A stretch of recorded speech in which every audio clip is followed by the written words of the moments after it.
Bem, em matemática hoje, nós vamos estar vendo um pouquinho aí de sistema monetário.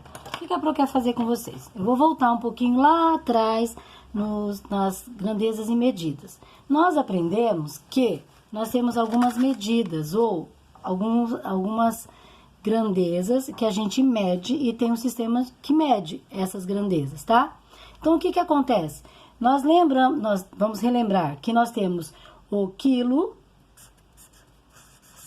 que nós temos, o que mais? A capacidade, que é o litro e o mililitro, né?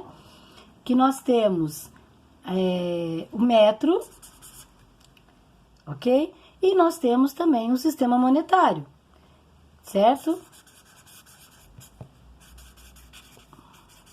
Todas essas grandezas aqui são medidas, ou nós temos que medir. Cada uma delas tem um símbolo ou um sistema de medida diferente. O quilo, por exemplo, a gente mede pelo peso. Lembra? Quilo e quilograma, tá? O litro a gente pesa ou mede pela capacidade. O metro, pelo metro, né?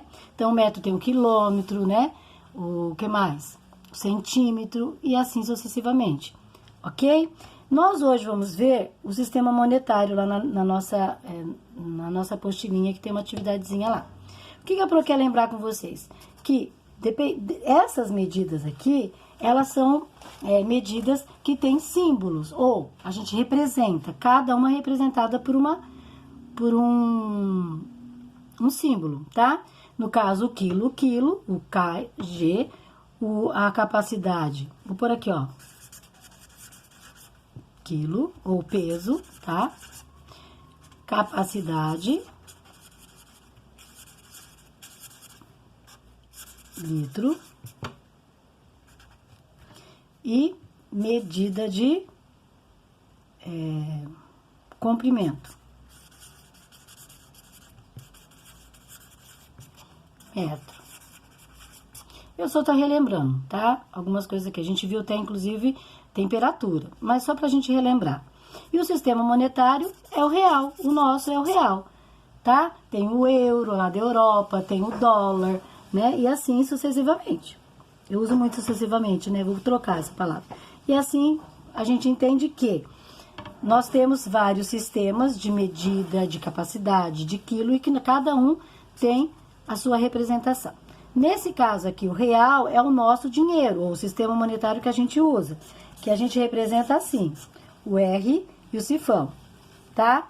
Nós vimos também que, por exemplo, no quilo, a gente usa 3 casas depois da vírgula, ou que tem vírgula, a gente lembra disso, né? Relembrando aí, podemos esquecer que vamos representar os números dessas medidas com vírgula, tá? Então, cada quilo tem 1000 gramas, ok? E a gente representa o quilo com inteiro e parte.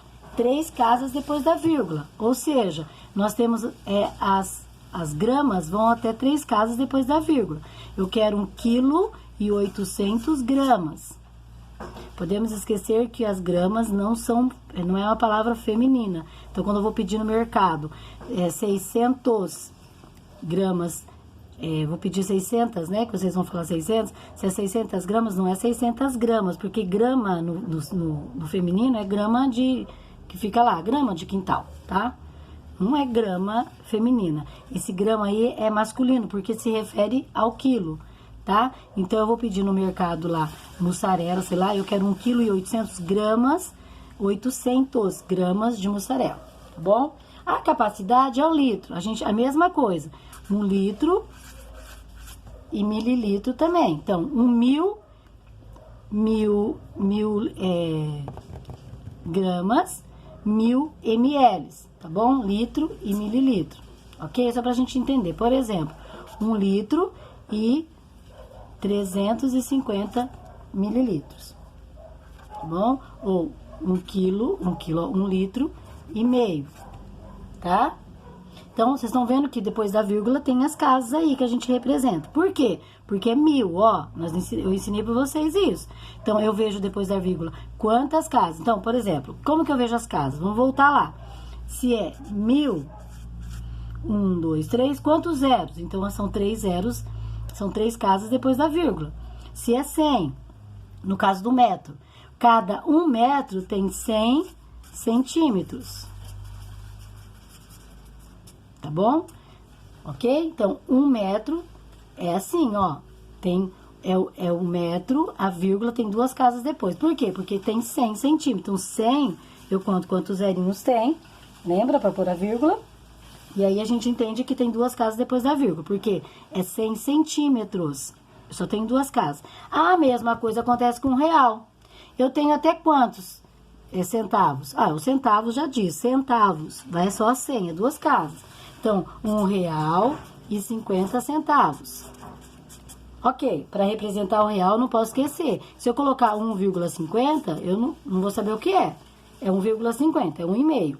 Eu tenho que colocar o cifrão para saber que é real. E a gente vai trabalhar isso. Então, como que a gente vai trabalhar o sistema monetário? Exatamente assim. O inteiro e 2 casas depois da vírgula. Entendemos, e eu expliquei para vocês também, mas não custa nada relembrar, que nós temos cédulas e moedas. As moedas são os centavos. Vamos dizer que é o picado do inteiro. Qual que é o inteiro? O real. Então, eu tenho cédula de de R$2, de R$5, de R$10, de R$20, de R$50, de R$100, de R$200. Então, se eu quero colocar lá R$200 e 10 centavos, é assim que eu vou representar, ok? O meu 200 é o inteiro e o 10 centavos é o picado. Eu vou falar de picado, na verdade é parte, tá? Então, inteiro e parte. Por que a Pro tá relembrando isso? Porque vocês vão agora, a gente vai ver um pouquinho sobre a questão da multiplicação desses números com vírgula. A gente viu lá atrás também a soma e a subtração de números com vírgula. O que muda, professora? Praticamente nada.